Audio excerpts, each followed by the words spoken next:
এই ভাই আপনি সামনে চলে এসেছেন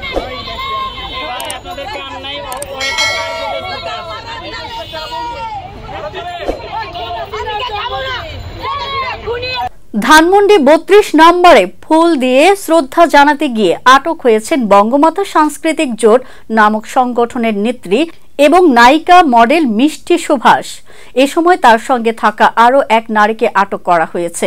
শনিবার সন্ধ্যায় ধানমন্ডি ৩২-এর সামনে রাখা পুলিশের নিরাপত্তা বেষ্টনী সরিয়ে ভেতরে প্রবেশ করার সময় স্থানীয় জনতা তাদের আটক করে পুলিশে দেয়।